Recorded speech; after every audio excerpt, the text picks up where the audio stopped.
मैं आरपी सिंह, व्याख्याता गणित, शासकीय उत्कृष्ट विद्यालय शहडोल। आज मैं आपको आव्यूह भाग 3 पर चर्चा करने जा रहा हूं। आज का हमारा विषय वस्तु है दो आव्यूहों का गुणा, आव्यूहों के गुणनफल के नियम यानी गुणन के नियम, आव्यूहों की धनात्मक पूर्णांक घातें,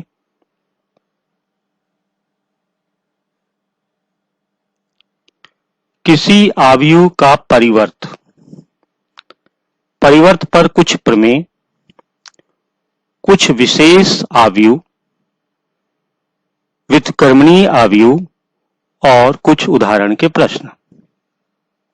बच्चों, मैंने पहले ही आपको भाग 1 भाग 2 में आव्यूह के बारे में बताया था। आज भाग 3 पर हम चर्चा कर रहे हैं। सबसे पहले आज एक जो महत्वपूर्ण हमारा विषय वस्तु है वो है दो आव्यूहों का गुणन। इसको ध्यान से देखिए। दो आव्यूहों में ए और बी के गुणनफल ए बी के लिए समविन्यास कहते हैं, अर्थात उसको हम परिभाषित करते हैं जब यदि ए में स्तंभों की संख्या, ध्यान दीजिएगा, ए में स्तंभों की संख्या बी में पंक्तियों की संख्या के बराबर हो। यदि ए आई जे कोटि mn का एक आव्यूह है और बी जिसके सदस्य हैं बी आई जे जो कोटि n इंटू पी का एक आव्यूह है। ध्यान दीजिए, यहां पे हमने क्या कहा आपको, आव्यूह ए m इंटू एन कोटि का आव्यूह है, आव्यूह बी n इंटू पी एक कोटि का एक आव्यूह है। तब गुणनफल ए बी को m इंटू पी आव्यूह CIJ से परिभाषित किया जाता है। क्यों? क्योंकि आव्यूह ए m इंटू एन का एक आव्यूह है और आव्यूह बी n इंटू पी का एक आव्यूह है।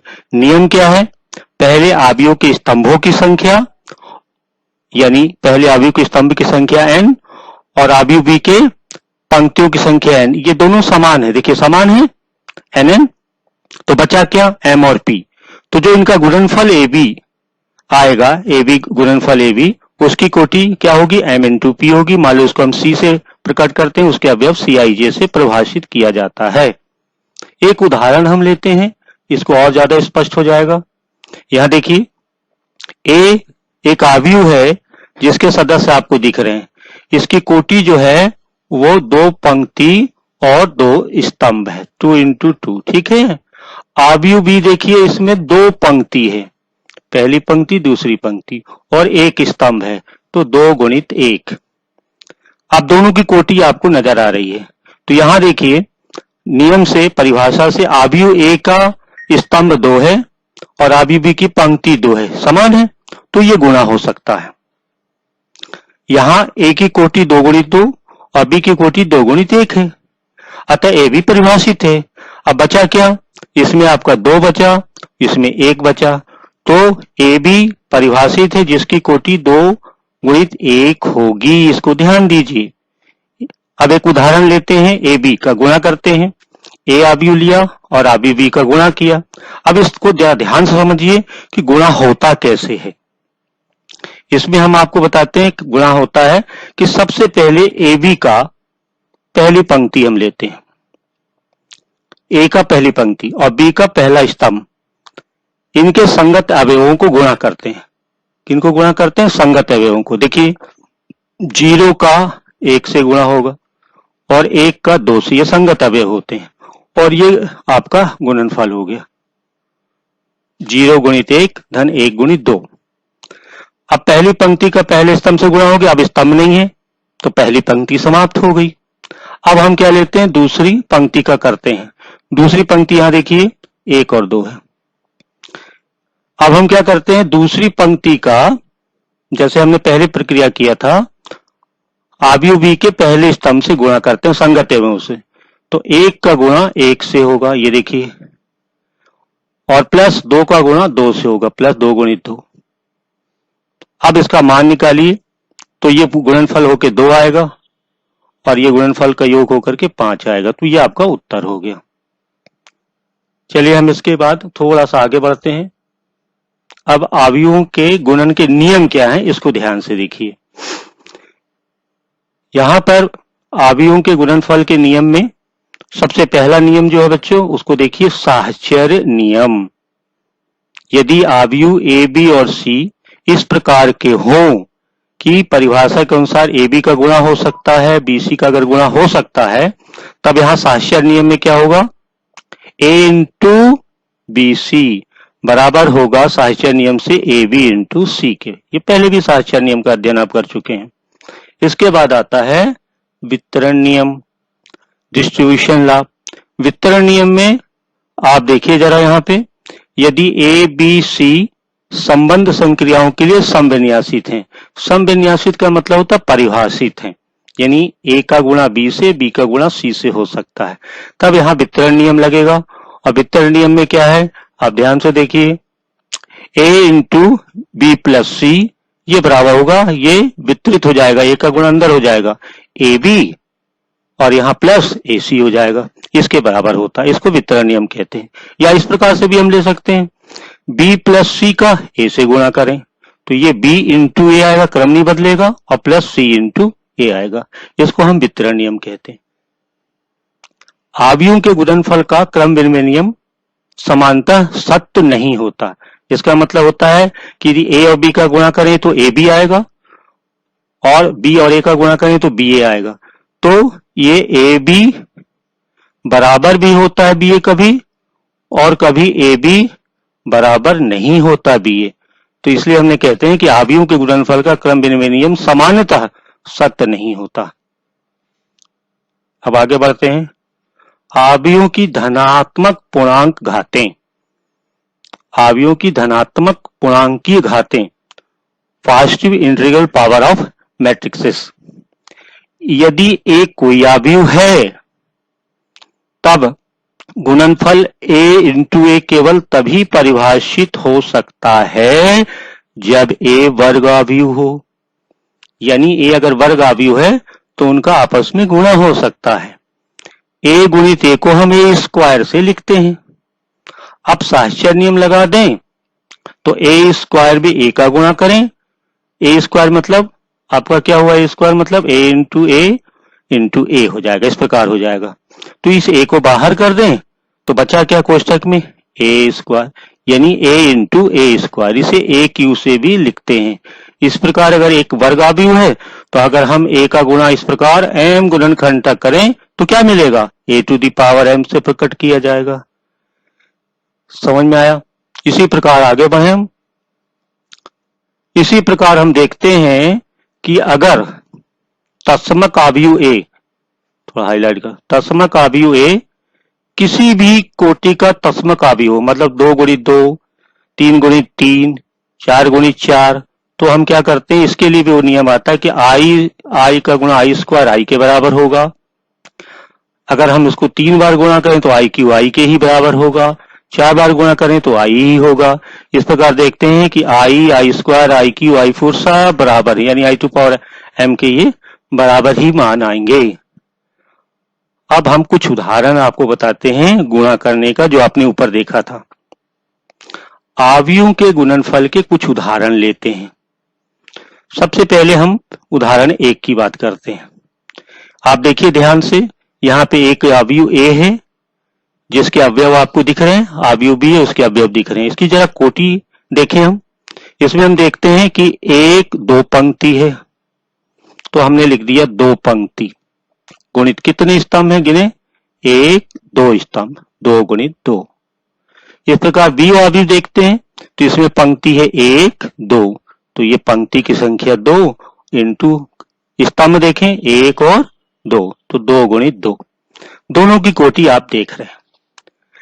ए और बी का गुणनफल परिभाषित कब होता है, जब पहले अवयव ए के स्तंभ की संख्या यानी 2 और बी अवयव की पंक्ति की संख्या यानी 2 दोनों बराबर है, समान है, तो इनका गुणनफल हो जाएगा, ए बी प्राप्त होगा।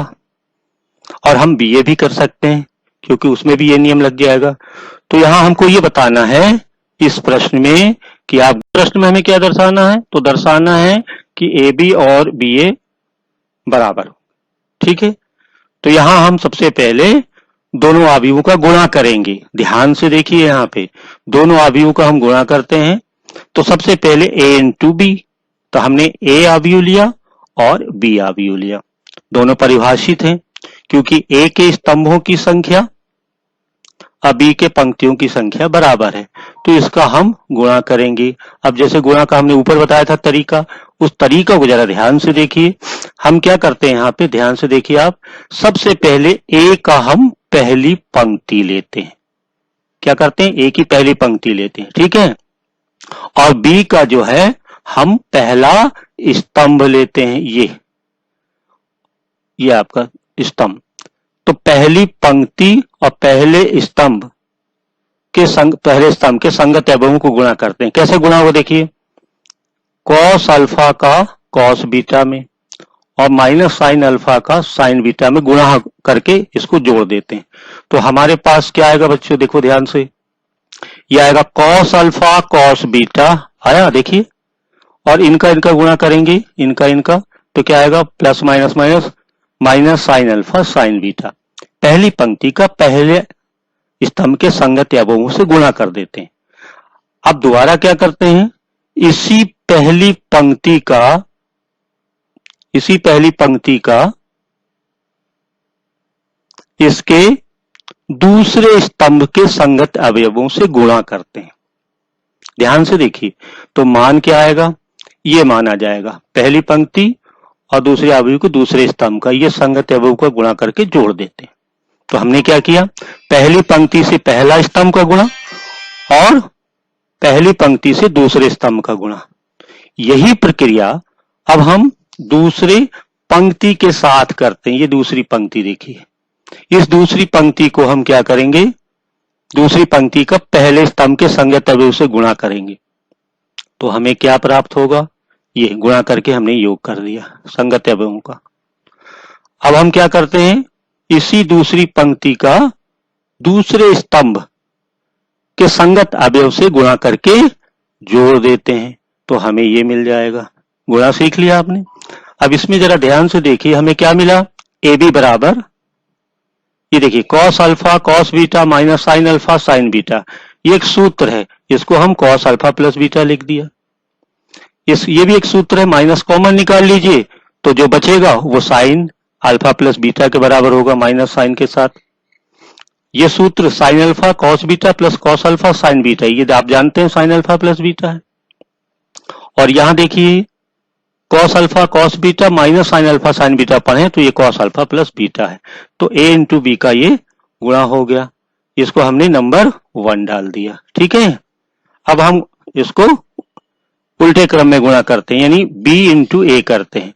तो पहले हम क्या लेंगे, b अवयव लेंगे और इंटू ए अवयव लेंगे। अब इसका गुणा ठीक उसी प्रकार करेंगे जैसे आपने पहले पढ़ा था। नियम क्या है, इसके पहली पंक्ति का पहले स्तंभ से गुणा करेंगे और संगत अवयवों को जोड़ देंगे, तो हमें ये मिल जाएगा। दूसरी बार क्या करेंगे, हम पहली पंक्ति का ही अब दूसरे स्तंभ में गुणा करेंगे संगत अवयव से और उसको जोड़ देंगे, तो ये मिल जाएगा।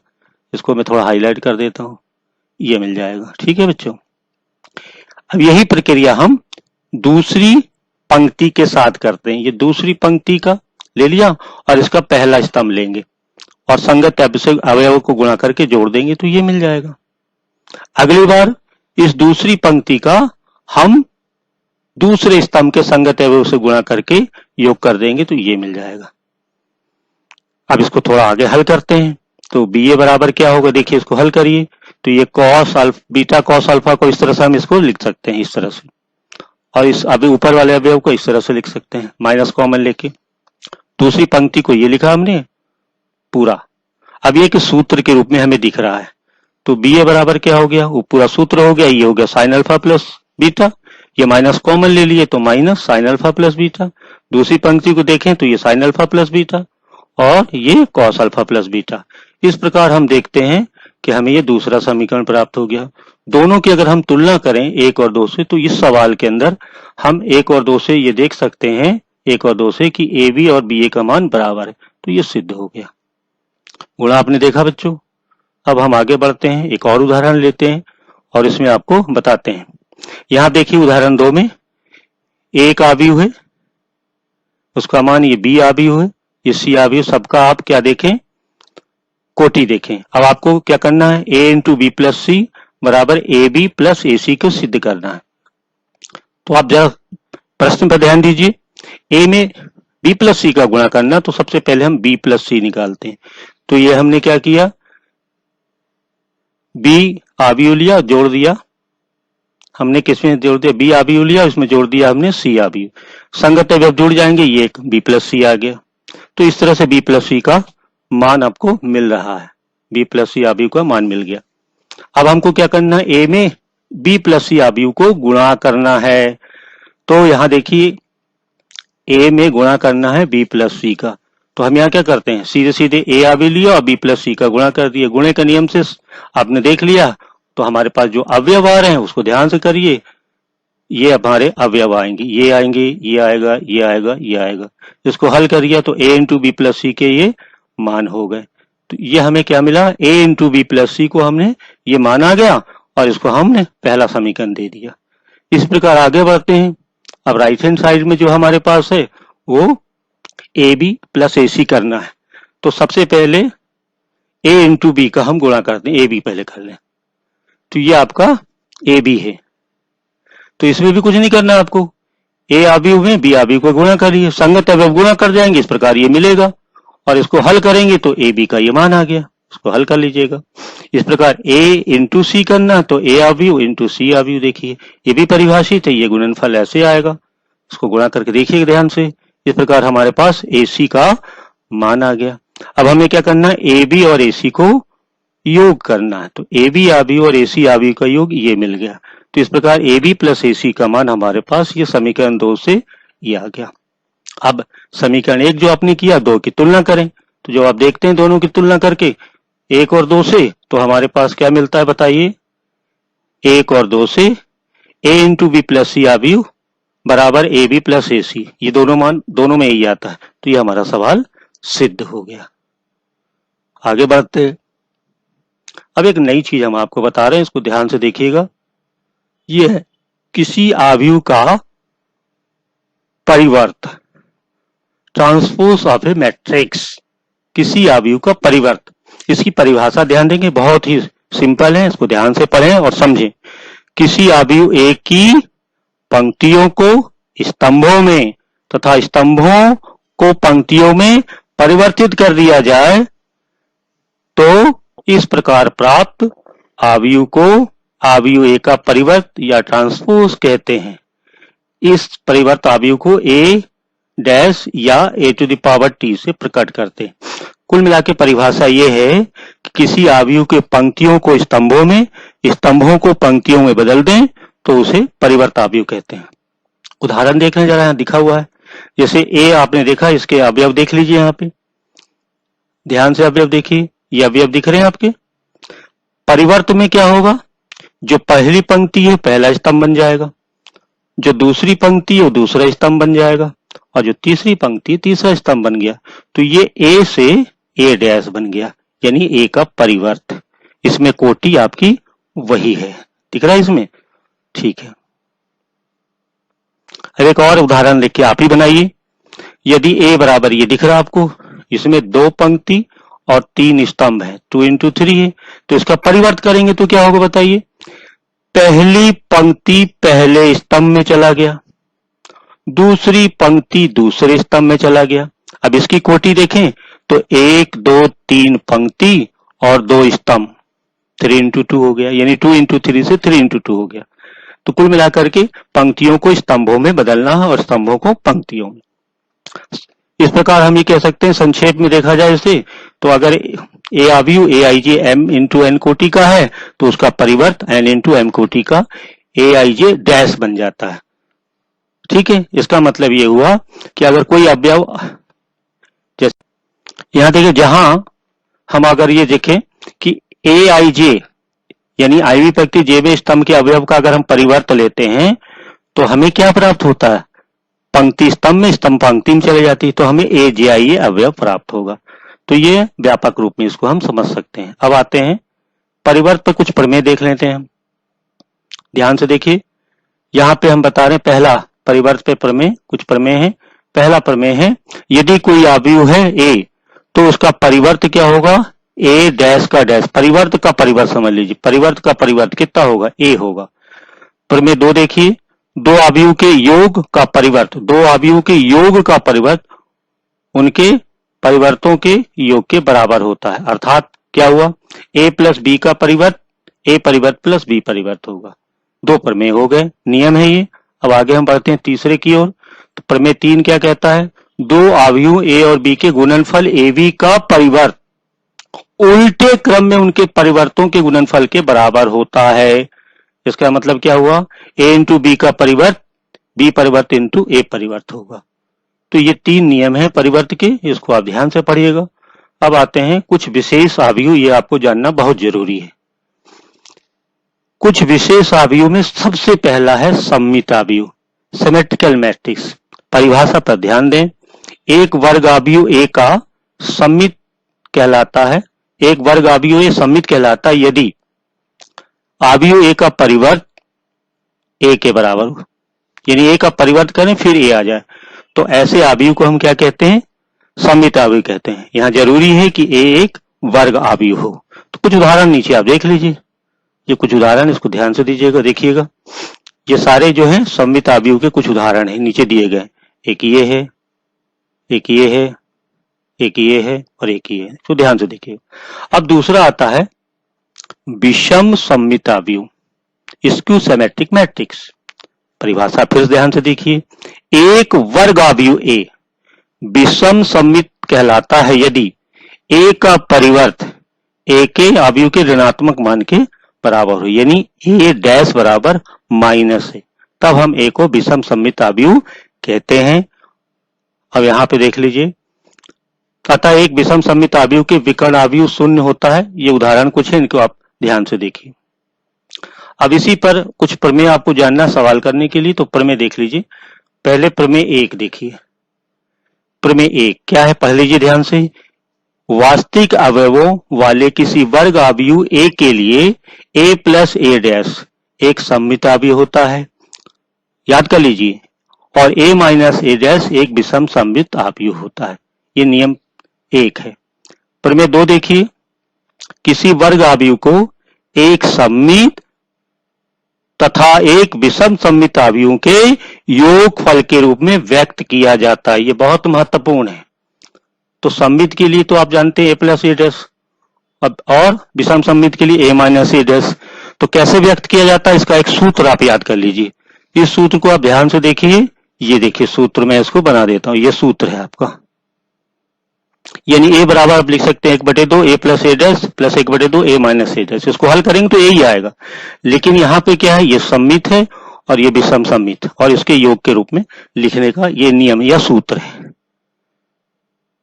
अब एक आता है आपका इनवर्सिबल मैट्रिक्स, यानी व्युत्क्रमणीय आव्यूह, व्युत्क्रमणीय आव्यूह।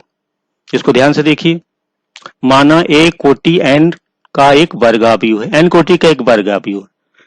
अब यदि कोटि एन के एक वर्ग आव्यूह बी का अस्तित्व इस प्रकार हम मिल जाए हमें कि यदि हम ए और बी का गुणा करें या बी इंटू ए का गुणा करें, दोनों बराबर और किसके आ जाए, आई के, उसी कोटि के आई के बराबर, तत्समक आव्यूह के बराबर हो जाए, तब आव्यूह एक व्युत्क्रमणीय आव्यूह कहलाता है।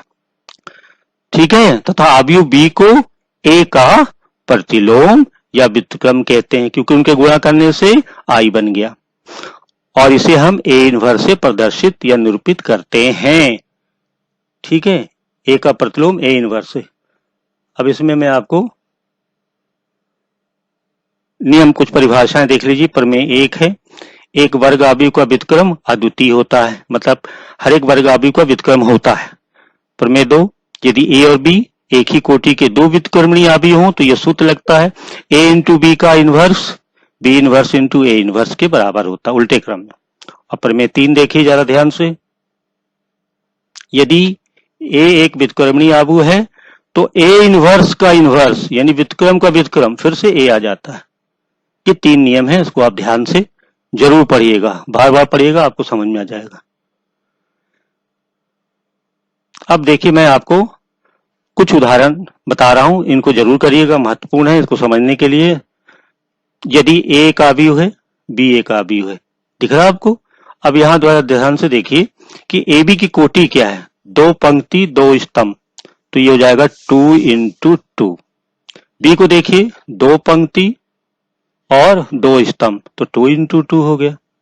अब हमको करना क्या है, हमको सिद्ध करना है यानी सत्यापित करना है कि ए बी का परिवर्त बी परिवर्त इंटू ए परिवर्त होगा। तो सिंपल है, पहले हम ए बी ज्ञात करेंगे। तो A B A into B आप पढ़ चुके हैं कैसे करते हैं, तो आप ए इंटू बी पहले निकालिए। तो यहां देखिए सबसे पहले मैंने ए इंटू बी निकाला। कैसे निकाला ए इंटू बी, ए अवयव इंटू बी, कोटि देखिए ये परिभाषित है, तो इनको आप गुणा करेंगे इस तरह से नियम से, तो हमें ए बी अवयव ये आपका प्राप्त हो जाएगा। अब इसका परिवर्त कर दीजिए। तो परिवर्त में क्या होता है, जो पंक्ति है वो पहली पंक्ति जैसे 12 11 तो पहले स्तंभ में चला जाएगा, दूसरी पंक्ति 2 1 है तो दूसरे स्तंभ में चला गया, तो ए बी का परिवर्त हो गया, ये 1 नंबर हो गया। अब हम राइट हैंड साइड में देखें तो बी परिवर्त इंटू ए परिवर्त हमें निकालना है। तो बी परिवर्त इंटू ए परिवर्त निकालने के लिए हम क्या करेंगे, ये बी परिवर्त अवयव मैंने बी का परिवर्त ए का परिवर्त लेके गुणा करेंगे तो ये गुणा आ जाएगा, और बी परिवर्त इंटू ए परिवर्त को हल करेंगे तो ये समीकरण 2 आ गया। 1 और 2 आ गया, दोनों की तुलना करिए। 1 और 2 से ए बी के परिवर्त का मान और बी परिवर्त इंटू ए परिवर्त के बराबर है, तो ये सिद्ध हो गया, प्रूव्ड हो गया। एक और उदाहरण ले लेते हैं, अंत में एक और उदाहरण पे चलते हैं। देखिए ये देखिए अवयव दिया हुआ है, कोई एक सम्मित और एक विषम सम्मित अवयव के योग के रूप में व्यक्त कीजिए। देखो पर मैं 3 में मैंने बताया था सम्मित और विषम सम्मित में करना है, तो हमें ए और ए परिवर्त पहले चाहिए। तो ए अवयव का आप परिवर्त निकाल लीजिए, ए और ए परिवर्त आ गया। अब आपको हमने सूत्र बताया था कि सम्मित और विषम सम्मित के योग के रूप में लिखने का यह सूत्र था, ध्यान दीजिए मैंने बताया था वहां आपको। अब इसमें मान रख दीजिए। तो क्या क्या चाहिए आपको, 1/2 ए प्लस ए सम्मित चाहिए और 1/2 ए माइनस ए परिवर्त चाहिए। तो पहले अलग से निकाल लेते हैं इसको और उसके बाद इसको हम हल करते हैं। तो सबसे पहले हम क्या निकालते हैं, ये वाला मान 1/2 ए प्लस ए, तो 1/2 बाहर कर लीजिए, ए प्लस ए डैश निकाल लिया, ये हमने इसको हल कर दिया, यहाँ पे मान रख दिया। और आगे देखिए आप, और दूसरा हम क्या निकालते हैं, 1/2 ए माइनस ए परिवर्त, तो 1/2 ए माइनस ए परिवर्त, तो 1/2 इनको संगत अवयव घटा दीजिए आ जाएगा, 1/2 का अंदर गुणा कर दीजिए तो ये आ जाएगा, ठीक है।